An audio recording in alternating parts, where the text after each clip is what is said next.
Hello दोस्तों, जैसा कि आप सबको पता है कि मैं अपने YouTube चैनल के माध्यम से शिक्षा और रोजगार से जुड़ी पल पल की अपडेट देते रहता हूं। दोस्तों, मेरे बहुत सारे जो साथी हैं पूछ रहे हैं कि सर मेरा 12वीं में 50% से कम है, क्या मैं शिक्षक भर्ती में शिक्षक बन सकता हूं? क्या मैं पात्र हूं? मेरा स्नातक में 50% नहीं है सर, क्या मैं शिक्षक बन सकता हूँ? ऐसे तमाम प्रकार के जो सवाल है, मेरे हजारों व्यूअर्स का सवाल है जो कि कमेंट के माध्यम से पूछते हैं। दोस्तों, आज मैं पूरी जानकारी दूंगा प्रूफ के साथ। छत्तीसगढ़ राजपत्र जो पिछली बार के शिक्षक भर्ती में जारी किया गया था, उनकी पूरी जो जानकारी है विथ प्रूफ आपको प्रोवाइड कराऊंगा। दोस्तों अभी तक आपने हमारे चैनल को सब्सक्राइब नहीं किया है तो चैनल को सब्सक्राइब कर लेंगे। देखिए दोस्तों, सहायक शिक्षक जिसमें आपका न्यूनतम 50% अंकों के साथ उच्चतर माध्यमिक या प्रारंभिक शिक्षा शास्त्र है ना। देखिए दोस्तों, यदि आप सहायक शिक्षक के पद के लिए अप्लाई करना चाह रहे हैं तो योग्यता क्या हो? न्यूनतम 50% अंकों के साथ उच्चतर माध्यमिक, अर्थात यदि आपका 12वीं कक्षा में 50% अंक है, अर्थात 50% यदि आपने 12वीं में प्राप्त किया है, तभी आप दोस्तों प्राथमिक शाला में शिक्षक बन पाएंगे, अन्यथा नहीं। अर्थात यदि आपका 50% नहीं है तो आप अपात्र हो जाएंगे दोस्तों। इसीलिए आप बिल्कुल सावधान रहें। यदि आपका 50% से कम है 12वीं कक्षा में तो आप शिक्षक नहीं बन पाएंगे, क्योंकि स्पष्ट रूप से राजपत्र में उल्लेखित है दोस्तों। जब आप टेट का फॉर्म भरते हैं, डीएड के लिए फॉर्म भरते हैं, डीएड की पढ़ाई के लिए फॉर्म भरते हैं, उसमें भी स्पष्ट रूप से लिखा रहता है कि आपका 12वीं में 50% होना चाहिए। अगर 12वीं में 50% है तभी आप सहायक शिक्षक बन सकते हैं। न्यूनतम 45% अंकों के साथ आपका डिप्लोमा। देखिए दोस्तों, यदि आप डीएड हैं तो आपका डीएड में कम से कम 45% अंकों के साथ डीएड किए हों, अर्थात 12वीं में 50% होना अनिवार्य है और डीएड में 45 से कम ना हो। क्लियर है दोस्तों?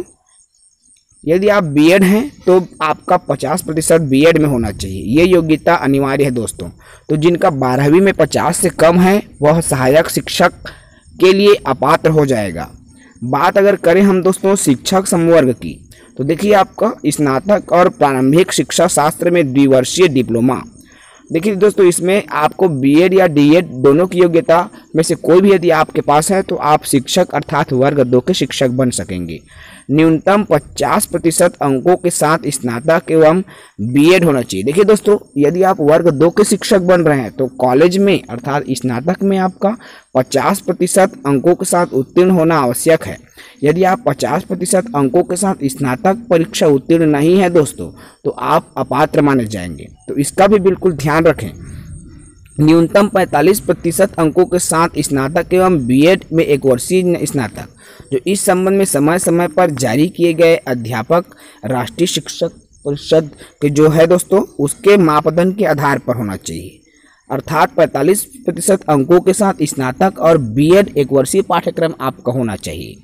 तो ये योग्यता आपके पास है तो आप पात्र होंगे। न्यूनतम 50% अंकों के साथ उच्चतर माध्यमिक होना चाहिए। साथ ही साथ बीएससी बीएड जो योग्यता है दोस्तों आपका, वो भी आपके पास होना चाहिए। तो इसमें भी आपका 50% अंक हो तभी आप पात्र माने जाएंगे। 1 वर्षीय यदि बीएड पाठ्यक्रम है तो भी स्नातक में आपको 50% अंक होना चाहिए। अगर ये योग्यता आपके पास है तभी आप आवेदन करने के लिए पात्र हैं। बहुत सारे दोस्तों का ये भी सवाल है दोस्तों कि सर मैं टेट पास नहीं हूँ, क्या शिक्षक भर्ती में आवेदन कर सकता हूँ? तो देखिए दोस्तों, बिना टेट के रिजल्ट के आपका बीएड या डीएड का जो रिजल्ट है कागज की तरह है। जब तक आप उस बीएड डीएड के रिजल्ट में टेट का रिजल्ट नहीं चिपकाएंगे, अर्थात टेट का रिजल्ट उसमें नहीं डालेंगे, तब तक आपका डीएड या बीएड का रिजल्ट बिल्कुल कागज है दोस्तों। अर्थात शिक्षक भर्ती में टेट अनिवार्य है, उसके बिना आप टीचर बन ही नहीं सकते। इसको भी आप बिल्कुल ध्यान रखें दोस्तों। तो ये तो रही शिक्षक और सहायक शिक्षक की जानकारी। मैं पुनः एक बार बता दूं, यदि आप सहायक शिक्षक के लिए आवेदन कर रहे हैं और 50% 12वीं में नहीं है तो आप अपात्र हो जाएंगे। राजपत्र में स्पष्ट रूप से इसका उल्लेख किया गया है दोस्तों, जो पूर्व में शिक्षक भर्ती नोटिफिकेशन आया था तो उसके साथ राजपत्र भी प्रकाशित किया गया था। तो आप इस राजपत्र के माध्यम से पूरी जानकारी देख और समझ सकते हैं। तो दोस्तों एक बात और मैं बताना चाहूँगा, बहुत सारे मित्र पूछ रहे थे कि सर भर्ती का जो नोटिफिकेशन है कब तक आ सकता है। आज की डेट में पेपर कटिंग में यह प्रकाशित हुआ है दोस्तों। आप सब जान रहे हैं कि 3 माह तक छत्तीसगढ़ व्यावसायिक परीक्षा मंडल में किसी भी प्रकार का जो नोटिफिकेशन है नहीं आएगा, क्योंकि जो पुराना नोटिफिकेशन है उनका जो पेपर है उसको ही लेने में व्यापम बहुत ज़्यादा व्यस्त है, इसीलिए 3 माह तक नया भर्ती का जो नोटिफिकेशन नहीं आएगा। तो देखने वाली बात होगी दोस्तों कि क्या सच में 3 माह में शिक्षक भर्ती का नोटिफिकेशन आ पाएगा। इसमें संशय की स्थिति बनी हुई है। खैर वो तो बात की बात है दोस्तों, लेकिन हम अपनी तैयारी जो है जारी रखें, क्योंकि शिक्षक भर्ती जब भी आए तो हम ये मान के चलें कि 10,000 पोस्ट में 1 पोस्ट हम लेकर रहेंगे। बस आज की वीडियो में इतना ही दोस्तों। अगले वीडियो में फिर मिलेंगे एक नई अपडेट के साथ। तब तक के लिए इजाज़त दीजिए। जय हिंद।